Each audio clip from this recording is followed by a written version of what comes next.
খুবই দুঃখের সাথে বলতে হচ্ছে আজকে আমার স্বপ্নটা ভেঙে গেল।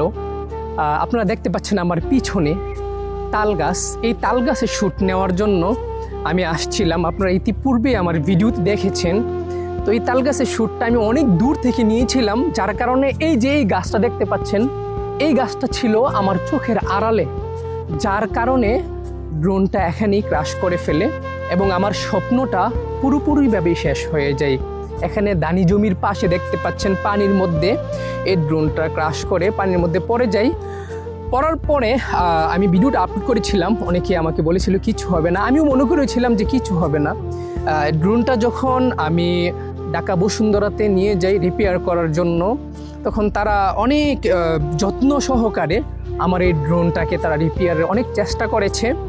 তো এই ড্রোনটার সমস্যা হচ্ছে পানিতে যেহেতু পড়েছে, ওয়াশ করলে চলে আসছিল, কিন্তু এই ড্রোনের যেই মেইন সেন্সর, ডাউনলোড যে সেন্সর রয়েছে, এই সেন্সরের রেবন ছিঁড়ে যাওয়ার কারণে এই ড্রোনটা এখন অকিজু হয়ে গিয়েছে, যেই রেবনটা বাংলাদেশের মধ্যে নাই।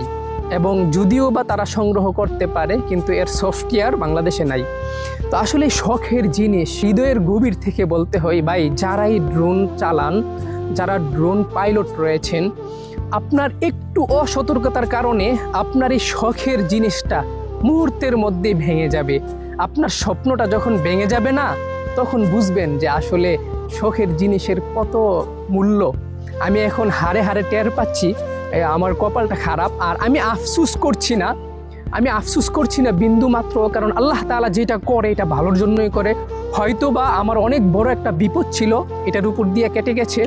কিন্তু ভাই একটা কথা কি, এখন হচ্ছে এটা শখের জিনিস, হয়তো বা একটা সময় অনেক টাকা হবে, কিন্তু ওই শখ বলে একটা জিনিস আছে না, ওইটা আর থাকবে না। আমার শখের ছিল তো, তাই একটু খারাপ লাগছে।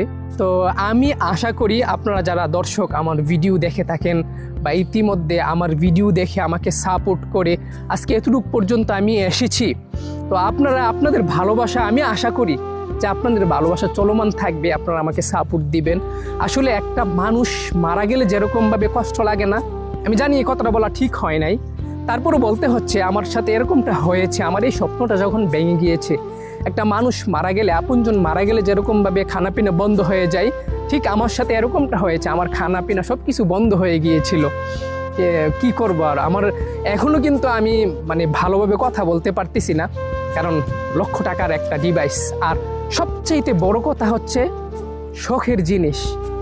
শখের জিনিসটা যখন ভাই শেষ হয়ে যাবে, তখন বুঝতে পারবেন যে শখের জিনিস হারিয়ে গেলে কতটা কষ্ট লাগে।